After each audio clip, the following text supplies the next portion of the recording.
Hi. I agree many of our sufferings are really due to our minds. But this year, it seems, this year has been especially complicated or hard to swallow for me. Early this year, starting with the Ukraine crisis, and then the conflicts in the Middle East, we have this Ebola outbreak and whatnot. I feel as if, the entire universe is kind of inching towards the end, or so to speak, and we're closing to the autumn of the universe. What's going on this year? Is this thing going to continue? What's your opinion? 네, 늘 있는 문제입니다. So these problems always exist 오래전부터 있어왔고 from a long time ago, 앞으로도 계속 있을 and it 거예요. will always exist. 세상은 하나도 복잡하지 않습니다. So the world is not so complex. 그러니까 세상을 이해하는 이 머리가 이해가 안 되면 세상이 복잡하게 느껴집니다. So the world becomes complex if you lack the capacity to understand it. 우리들의 세상을 이해하는 이 까르마가 The karmas by which you understand the world 옛날에 형성된 거예요. was created a long time ago. 세상이 변했어요. But the world has changed. 그 틀을 갖고 세상을 봅니다. But we are still trying to analyze the world through that karmic paradigm. 그러니까 이게 이해가 잘 안 되는 That's 거예요. why it's very, very difficult for us to analyze it, 머리가 understand it. 복잡한 거예요. That's why it makes it complex. 그런데 내가 착각하는 것은 So the mistake I make, 세상이 복잡하다고 생각합니다. think that the world itself is complex. 그러니까 새로운 틀로 이것을 이해해야 합니다. So that's why you need a new lens by which to analyze the world. 에볼라 그렇게 큰 일은 아니에요. So Ebola is not a huge deal.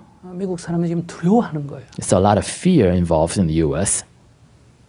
두려움이 큰 거예요. It is a fear that's a huge deal.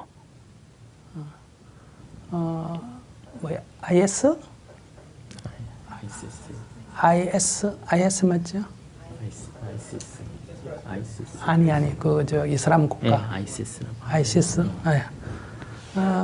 그것도 그들이 그 소수로 몰렸을 때 약자가 늘 대응하는 방식이에요.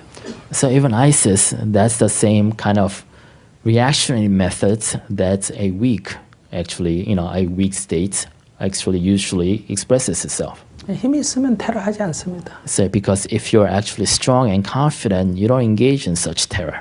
약자가 분노했을 때 표현하는 방식이에요. It is a method of expression usually reserved for the weak who are enraged.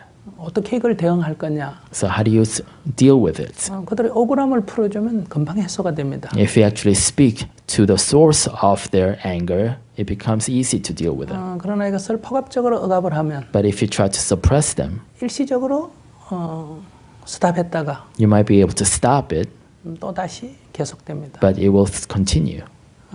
이것은 인류 역사를 봤을 때 다 죽여버리지 않는 이상 끝이 안 납니다. So throughout history, you've seen that happening. Unless you manage to kill off every single one, it will continue. 오늘날 우리가 그렇게 하지 못하지 않습니까? But we can't do that today 왜냐하면 당사자가 아닌 사람들을 해치는 것은 금하고 있습니다. because we don't allow us ourselves to kill others who are bystanders.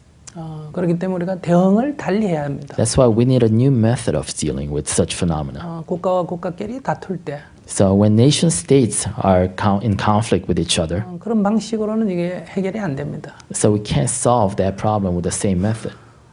조금 다른 식 접근이 필요한데 우리는 늘 과거의 방식에 집착해 있습니다. So we need a new way to approach such problems, but we are always attached to methodologies of the past.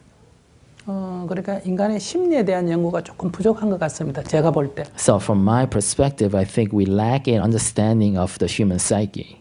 왜 저렇게 행동하게 되는지. Why they act that way. 우리가 볼 때는 얼토당토하지 않습니까? It looks ridiculous and horrible from our perspective. 그런 생각, 그런 행동을 할 수밖에 없는 것에 대한 연구가 필요합니다. But we need to try to explore why they feel as if they have to behave in such manner. 그래서 큰 문제는 아니에요. So it's not a huge problem per se, 그러나 우리가 해결해야 될 문제입니다. but it's a problem that we need to solve.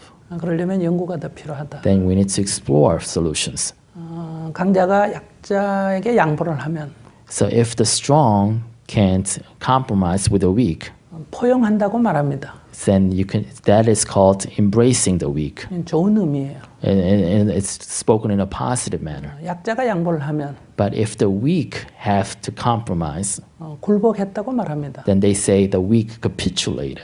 좋은 이미지는 아니에요. And that is not a good sounding words. 그렇기 때문에 그들은 기회를 봐서 또 저항을 하게 되는 거예요. That's why if you force them to capitulate, they'll look for the next opportunity to rebel. 이것은 일시적인 평안을 가져오지만은 항구적 평안은 가져오지 않습니다. So that kind of methodology brings about a temporary lull, but not a permanent peace.